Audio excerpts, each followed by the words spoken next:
Hey guys, welcome back to my channel. Welcome to today's video. In today's video, I'm going to be telling you guys 5 mistakes that I made when I first started my weight loss journey, so that you don't have to make the mistakes, so you can learn from my mistakes, because mistakes are lessons. It's all good, we learn from them. We always improve with our mistakes and stuff. So sometimes mistakes need to be made. I made those mistakes, but hopefully this video, after watching this video, you don't have to make those mistakes, so you can just get straight into losing weight without making these mistakes. Hopefully I'll save you from at least one mistake with these 5 mistakes that I made, basically. So that's what today's video is. If you enjoy it, please be sure to leave a like, and if you haven't already, consider subscribing and click that bell button so you get a notification every time I upload. And if you don't know who I am and this is the first video of mine that you're watching, hello, my name is Louise. I used to be morbidly obese. I weighed 269 pounds. I'm 5'7", so of course, according to BMI, that made me morbidly obese. I was very unhealthy. I was suffering with all the negative health side effects of being obese, and I just didn't feel good in myself. I didn't feel great. I had a really low self-esteem, low confidence, and all that stuff. So I decided to go on a weight loss journey, and I did. And I ended up losing 120 pounds, and I've been maintaining since then. So obviously I think we're coming up to nearly 3 years since I started losing weight, which is mad. I basically make loads of weight loss related, health, fitness related content here on YouTube. I do what I eat in a day videos. I share my weight loss tips. I share what I've learned, just so you know that I can share what I've learned with you guys. And I also just like to share my journey with you guys as well. So if that's anything you're interested in, then yeah, please be sure to subscribe and click the bell button. I appreciate every single one of you that has subscribed. But yeah guys, grab a coffee and let's get straight into these 5 mistakes that I had when I started my weight loss journey. Would you say had? That I did? 5 mistakes I did when I started my weight loss journey? So guys, when I first started my weight loss journey, when I was like, you know what, I need to lose weight, I downloaded MyFitnessPal, right? And I knew I had to start tracking my calories. Like, that was just something that I kind of picked up over the years. I was like, do you know what, calorie counting, I feel like that's gonna work, so let's download MyFitnessPal. But I didn't know how to work out how many calories I actually needed. So when I downloaded MyFitnessPal, you enter your details, your height, your weight, all of that stuff, and like how much you want to lose a week. And obviously I put the most that you can, which I think it said like 2 pounds a week was the most you could click, and it gave me a set amount of calories of 1,800 calories, which, to be fair, it isn't that bad compared to like a lot of people when they put their height and weight in. It gives them 1,200 calories, and the problem with this is that it just either gives you a 1,800 or 1,200. I don't know whether it gives any other amounts. Let me know if you've ever got given a different amount, but it's normally one or the other, or maybe 1,500. It's not accurate at all. It's literally like they give you the bare minimum for what you need.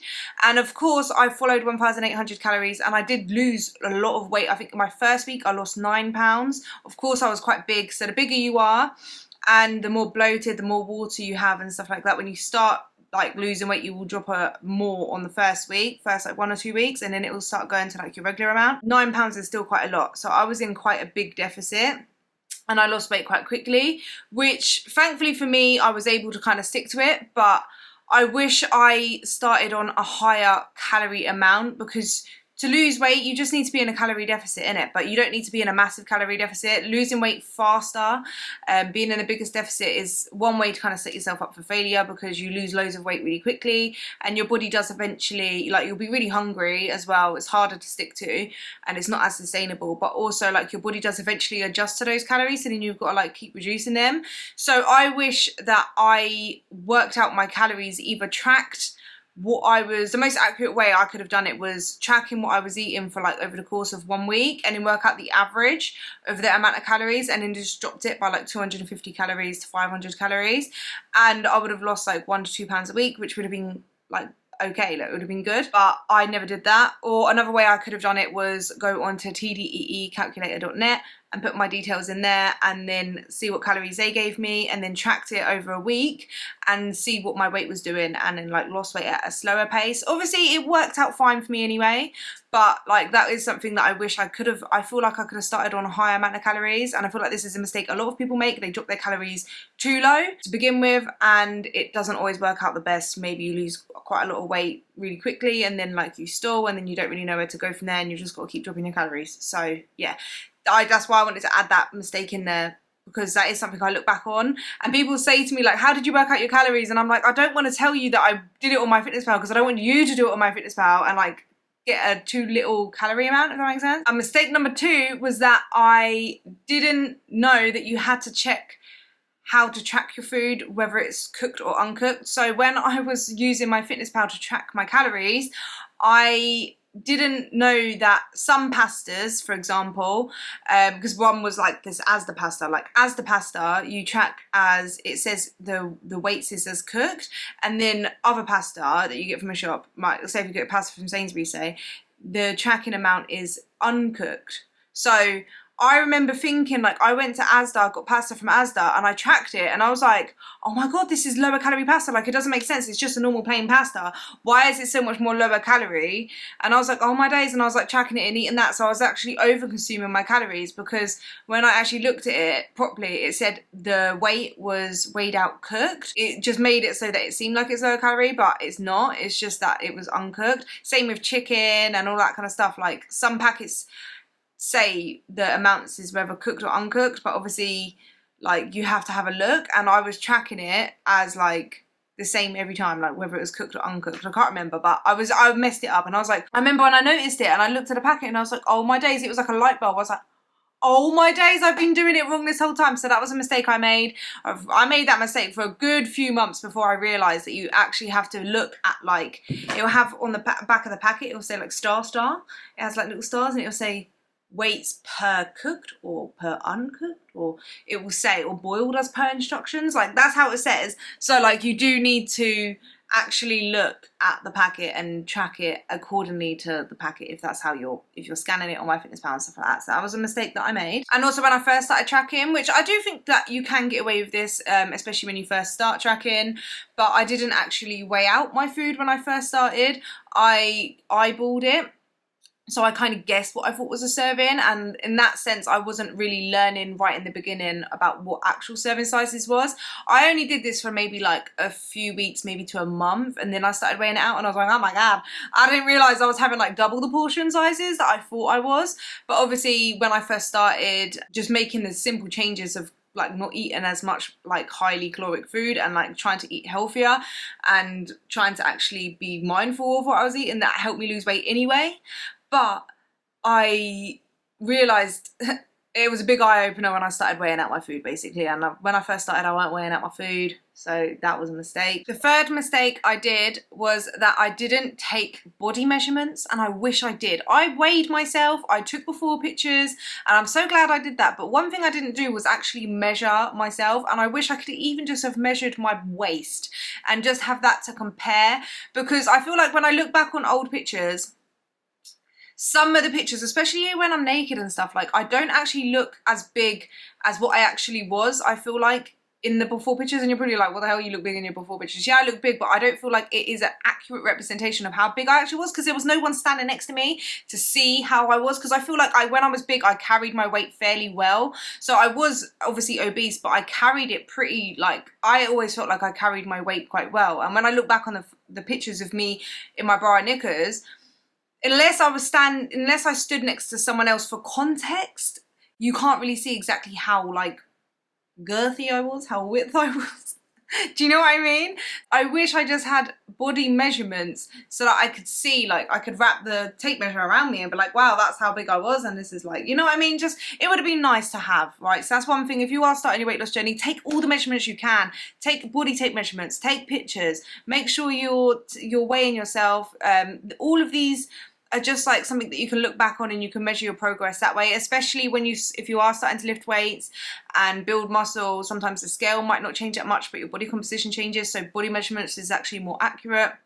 Or like even like using skin fold, caliper, body fat testing things, anything like that. I just wish I did all of those kind of tests just so I can look back on it. I don't know, I just thought it would have been cool, but that was a mistake I made. The fourth mistake I made was that I actually only weighed myself once a week, and looking back on it, the reason why I did it once a week, I did it every single Monday morning.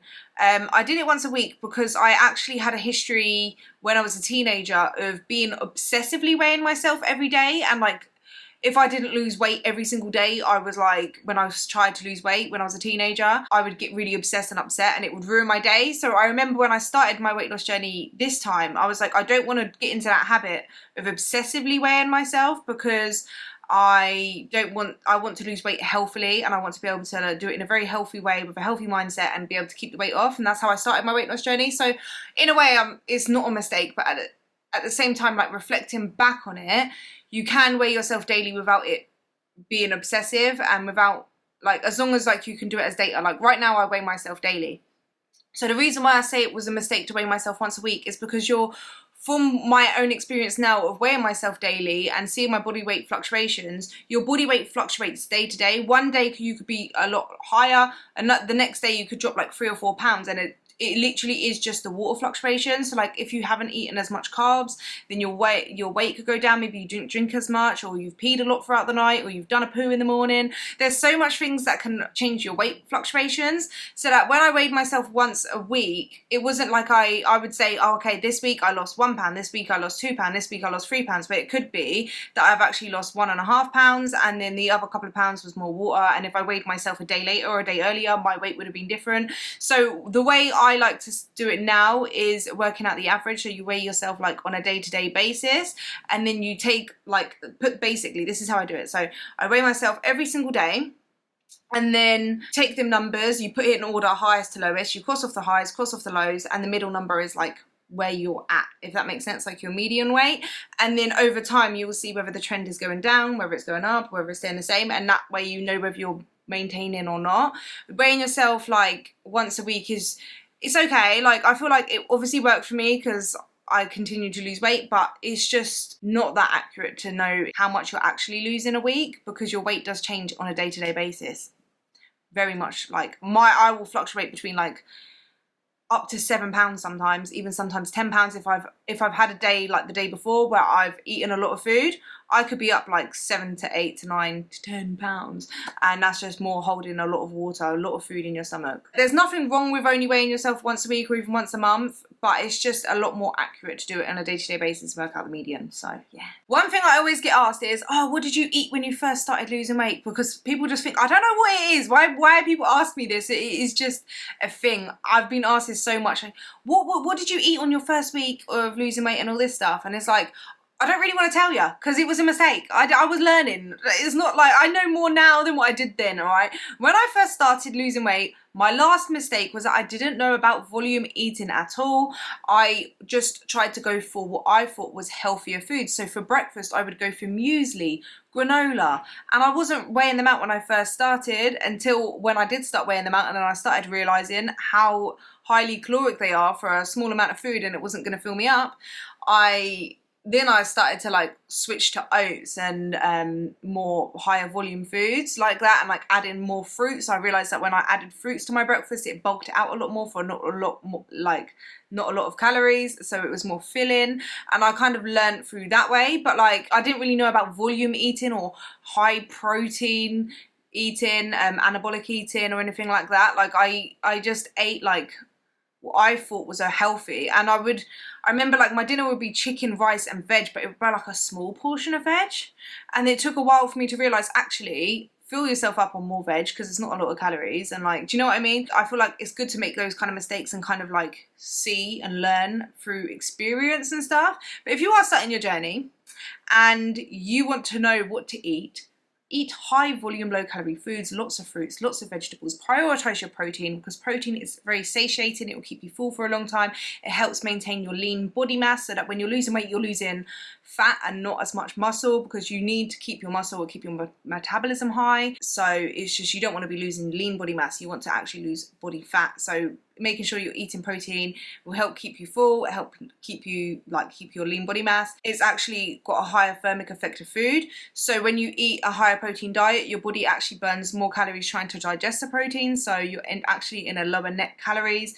Obviously it's only a small amount, but that also counts. But yeah, that was one mistake that I did make, was that I didn't really know about high volume eating. So it would have made it a lot easier in the first few weeks if I knew about it, because I wouldn't have been as hungry. Luckily I was very motivated and I had a lot of willpower to not like overeat, but I was eating like small portions of food. Like I was eating like whole eggs rather than adding egg whites, for example. Whereas like I could have had like 1 or 2 eggs and then added loads of egg whites and that would have kept me full, but I would have just had like 2 eggs on toast with like a tiny little bit of mushrooms. Whereas now, like what I would do is I would add maybe like 2 eggs and then loads of egg whites, loads of mushrooms, add spinach, add peppers, and that whole volume will keep me full for a long time and I won't feel as hungry. So yeah, that was my 5 mistakes, guys. There was probably so much more, but these are the 5 mistakes that I could think of off the top of my head. Let me know if you've made any other mistakes. Obviously, I feel like there's probably is a lot more mistakes, but I feel like these mistakes, if you could learn at least 1 or 2 of these that you might not have known at the beginning of your journey, it might just make it that little bit easier in the beginning, easier to stick to and more sustainable. I'd rather you learn from my mistakes instead of having to make the mistakes yourself. But you know, mistakes are just lessons. As long as we learn from it, it just helps us in our experience and in our journeys. You know what I mean? You know what I'm saying? But anyway. Bonus. Oh, we've got a bonus mistake here. I didn't realise when I first started my journey the importance of walking for weight loss. I didn't realise, I thought I had to go to the gym and walk on a treadmill every single day, which I didn't actually have to do that. I could have just went outside and moved a little bit more, got my steps in. It took me like maybe like 3-4 months to realise that I could actually just go for walks as part of exercise, and that would burn a lot of calories, that you don't actually have to go to the gym and go on walk on a treadmill. There's no difference of walking on a treadmill than it is outside. It's actually nicer to walk outside. I personally prefer to walk outside than I do on a treadmill now, but I don't know why I thought I would have had to join the gym and stuff, but obviously I'm glad I did, because I love going to the gym and I love that time for myself. But I didn't realise that walking was that significant for burning calories and for your health, and that it can actually, like, if you don't do any other exercise and you just do walking, you can still lose weight. But yeah, like walking is actually so good. Like it burns so many calories because you can do it for a long period of time, and most people can go out for a walk. And I wish I just knew that. I could have started with a 30-minute walk every single day, and that could have been my starting point for exercise rather than going like straight into it. I do wish I knew that, but obviously that's something that I learned, and I love walking now. So if you guys are watching this and you don't go for walks that much, go for a walk, grab a coffee and go for a walk with a friend, or just go see some new places, walk to the shops, park further away, get those steps in. It will massively help. But yeah, that's it for today, guys. I hope you guys enjoyed these 5 mistakes. I hope you learned something. If you did, please be sure to leave a like. I really, really appreciate it. And I'll see you guys in the next video. I hope you guys had a lovely Halloween, by the way. And yeah, I will see you guys in the next video. Bye.